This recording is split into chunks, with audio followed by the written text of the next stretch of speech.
Netflix is no longer a streaming service, and I will tell you why. Hey everyone, this is Kevin T. Rodriguez, film critic for iCritic.net and shareholder of Netflix. And Netflix is an interesting company for me because I believe fully that Netflix is one of the best things to happen to movies and television in a decade. I also believe fully that Netflix is the worst thing to happen to movies and television in the last decade. And I've got to make a video explaining why I feel that have that dual feelings. So first, let's start off with the positive. Netflix came in and disrupted the industry. And when movie companies come in, or they're not even a movie company, like I said, they're a streaming service. When people come in and they disrupt an industry, it tends to lead to innovation. And since Netflix came out, we have had great innovation when it comes to streaming. We have found ways to make movies and entertainment more consumable and affordable. Also, Netflix has provided lots of money for great TV shows and movies that would have never otherwise been made. When Warner Brothers backed out of funding Death Note, Netflix picked it up. Granted, some people aren't happy with the end results. I personally was. But it would not have gotten made otherwise, and we would have been left wondering what could have been. Netflix also funded Roma, my favorite film of last year. No studio really wanted to touch that because its box office appeal was limited. It really was. And so Netflix said, hey, we just want another movie that's exclusive to our platform, that convinces people to subscribe to our platform, and we will fund it. What's more, they save these projects and fund them, and they let the directors have their artistic freedom. They don't go in mandating that The Irishman, the upcoming movie, be less than 3 hours long. They don't go into Alfonso Cuarón and say, Roma is a great story, but it needs to be in color, or it needs to be in English. They don't do that. They let the filmmakers tell their stories. And granted, sometimes it doesn't work out. Triple Frontier is a movie that definitely was not that great, in my opinion. However, it was clearly the movie they wanted to make. And so I like them for that. But getting back to Roma, Roma actually was a surprise hit in theaters. It was made about $6 million for a movie that was only exclusively in theaters for 1 week. And then it went to streaming services. And you watch a movie like Roma, and it needs to be seen on the big screen, I believe. I believe that movie benefits more if you're seeing it in theaters than if you're seeing it at home. I think if you're seeing it at home, it's actually fairly detrimental because with home being as distracting as it is, Roma is a movie that really requires you to be focused on the movie. And it's a lot harder to do that when you're at home than when you're in theaters. That might be, in my opinion, one of the reasons why Lost in Translation played much better in theaters than it did at home. What's more, Netflix wants to be one of the studio players without playing by the rules. They say that they want to win their Oscars. They want to win their Emmys. They want to be a player, and yet they insist that the studios and the theaters and everyone else plays by their rules. And then there's the final thing that I don't like about them is that Netflix in some ways does cheapen entertainment because whether it's a really debatably great movie like Roma or a debatably bad movie like Death Note, they both have the same dollar amount, which is zero. They are not concerned about making money. Netflix has basically made their business not having a business. They give things away for free. And what's frustrating is and there's one more thing about Netflix that they did contribute that I think is very poor, although this is not going to be the focus of this video, maybe another video, is that when Netflix started putting the dramas, when things started doing really well on streaming services, and once they started arguing that things should be, simultaneously in theaters and at home at the same time, it really made a lot of studios decide, hey, you know what? People will just wait for this movie on Netflix. What's in theaters? We want to focus on superheroes, blockbusters, franchises. Those dramas, the Argos, the Lincolns, people watch those at home. So yeah, make Marriage Counselor a movie that you watch at home. Roma, straight to DVD, basically. There's a lot more movies that's going straight to streaming because of Netflix, because Netflix has more or less taking away the incentive to pay to see something that's not a big budget spectacular. But the biggest thing that I have the problem with is that they continue to shun theaters, and they don't need to. And here's the thing, it's actually really detrimental to their business. Let's take a look at this article. I know this article is like a week late, but we're going to look at a couple other things too. Netflix sets November 1st theatrical bow for Martin Scorsese directed The Irishman. 27-day US and UK rollout comes before pick streams for Thanksgiving holidays. In its most ambitious ever theatrical rollout plan for one of its original productions, Netflix will give The Irishman a 27-day theatrical window before the film makes its streaming service bow November 27th. Netflix will launch on November 1st in Los Angeles and New York the epic crime drama that reunites director Martin Scorsese and Robert De Niro for the first time in 24 years. In the Steven Zaillian scripted adaptation of the Charles Brandt novel about the disappearance of former Teamsters leader Jimmy Hoffa, the film will add screens in the US and expand to UK theaters on November 8th. While the screen counts aren't yet set, the film will be in theaters in most major US cities by the time it begins streaming on Netflix the day before Thanksgiving. Netflix will promote The Irishman with heavy P&A and endeavor to hold and even expand its movie screen presence after the film expands to the streaming service. So here's the thing.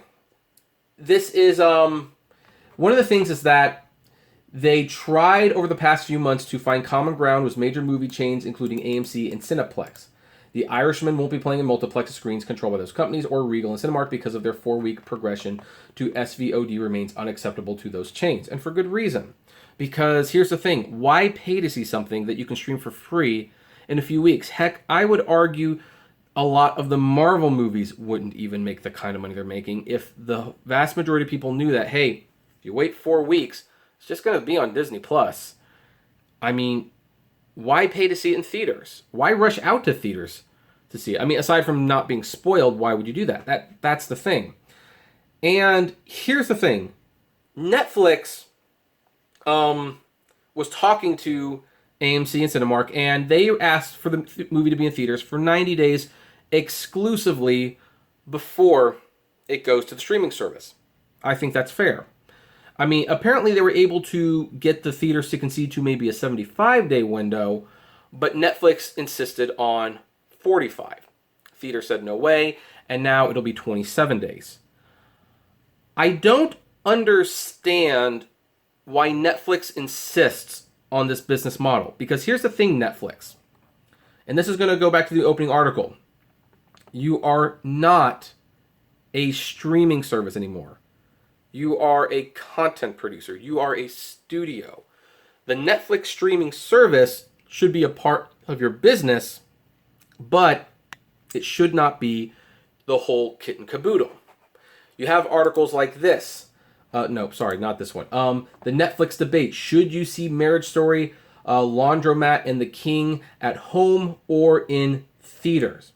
And here's the thing. That should not be a debate. In fact, here's what should be the thing. You should be allowed to watch it in everything. You see, as the streaming wars blow up, Netflix has put themselves in a pickle, to be perfectly frank. They have put themselves in a pickle because when Disney rolls out Disney Plus, they're not going to be making the majority of their profits from Disney Plus. Disney Plus is essentially giving away the kitchen sink for free. It's a loss leader. Where they're going to be making the money is they will be making the money from the theaters. And they will be making the money from the merchandise and the theme parks. And they will be making the money from the digital sales and the Blu-ray sales. In a sense, Disney will be making money from multiple platforms. Netflix releases their movies on one platform typically. Netflix. And you don't pay for that. I mean, you would argue that you do. You would say, hey, I pay $17 a month for Netflix. I'm paying for it. No, you're not. You are paying for access to the content. And here's the thing with Netflix. You can stream whatever you want whenever you want. But the more you use it, the more money you lose. Netflix ideally makes money when you pay for the service and you use it little, if at all, that month. But that's not most people. And when you give away the movie for free, you're leaving money on the table. Like when I was seeing the Roma tickets making like $3 million on the opening weekend or something like that, it's like, okay, why would you put it on streaming? Clearly, people are willing to pay for it right now. Considering how good the word of mouth is, people might continue to pay for it more. Roma could have made them $40 to $50 million maybe in ticket sales alone. And Netflix brazenly was like, nope, put it on the service. That's where it needs to be. Let me show you something, and this is what's going to prove my point. This is really what's going to prove my point.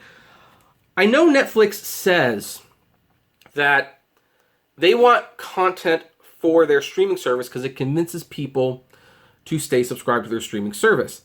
And here's the thing. They would argue that if you put their content on sources other than Netflix, they lose money. Why would people subscribe to our service if they could buy it at home? Well, let me put it this way. Stranger Things Season 1 and Season 2, this one in Ultra HD 4K. Bought both seasons, and I'm still subscribed to Netflix. It's in storage right now, but I have bought Castlevania Season 1 on Blu-ray. I'm still subscribed to Netflix.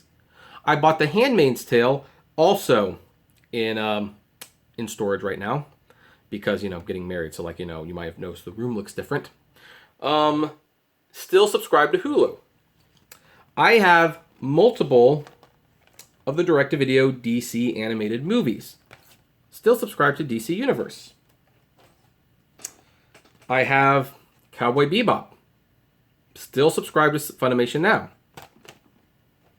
I have multiple Criterion releases. I'm still subscribed to the Criterion channel. All of these, Disney movies. Still got a 3-year subscription to Disney Plus. You see where I'm going with this? Netflix is trying to change the game, but they are trying to change the game to something that is not profitable. It really isn't. You don't make money when you give stuff away. In fact, the streaming wars, I think once they kick into full gear and all the studios have it, I think the studios are going to realize, shoot, no one's making money because there's no money in streaming. There never has been, unless you make the content cheaper, and you can't. Netflix produces content. So what they need to be doing is they need to be putting their movies in theaters, preferably for 90 days or more. They need to be putting them on disc and digital purchases so that people who want to own them can own them. If the show is completed, like say House of Cards, they need to be willing, okay, that show is old, it's not the draw it used to be, sell reruns to TV networks. It brings a little extra money and it's advertising for your service. You need to embrace that. You need to embrace all forms of distribution for your shows. You just can't focus on one site. Netflix has always lost money because essentially it's free. Heck, even on Netflix, when it comes to TV shows and stuff, if it's going to be free, unless the user is willing to pay more for it, there needs to be commercials. Because how else do you monetize the content? In short, Netflix does a piss poor job of monetizing. Now I'm going to show one more thing, and I'm going to hope that no one takes this personally. I actually found this at the Goodwill store, so if you have an issue with me having this, anyone who's watching this, take it up with Goodwill in Hollywood. But I picked this up for $4. $4. And I desperately wanted Roma on disc because here's the thing. I have a shelf of Oscar winners. This is an Oscar winner. I wanted to put it on the shelf and I couldn't. I feared I never would. And then someone dropped this off. It's an Academy Award screener. And I'm able to put it on the shelf. Now here's the thing. I would have gladly paid money to buy this on disc. And here's what happens now. Nothing. I bought this disc from a third-party source. It's an authentic disc, so, it is the movie. It's not a pirate. It came from Netflix. But because Netflix won't sell me this, I found another way to get it. Something tells me there will be DVD and Blu-ray screeners of The Irishman. I will certainly be hunting down a copy of that because it's Martin Scorsese. I love Martin Scorsese movies. I want to buy it. And when I have to hunt down screeners, guess what? I'm not buying it from you, and therefore you are leaving money on the table. Netflix, I just showed you a bunch of things that I have bought throughout the year, some of it fairly recently, and I still subscribe to yours and their services. Your problem is not the content. The problem is you don't monetize it. Netflix is essentially a free service. $17 a month, you can watch whatever you want. Hey, you know what? That's nothing. That is absolutely nothing. But you insist that you want to disrupt the model. And why? To leave money on the table? As a shareholder and as a movie fan, please embrace the other models. Just to let you know, I did buy my mom seasons 1 and 2 of Daredevil and the entire series of House of Cards on Blu-ray for her various birthdays.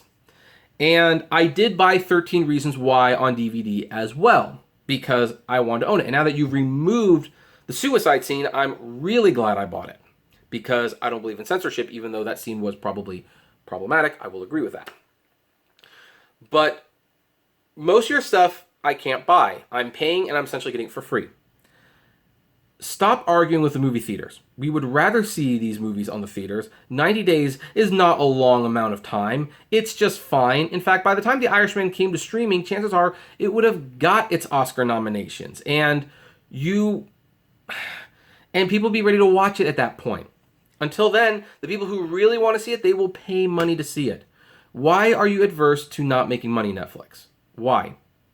I don't know, but I think if going forward, you're going to need to change your tactics. Because again, Disney, Warner Brothers, Paramount, all these companies, streaming is just going to be a part of their formula.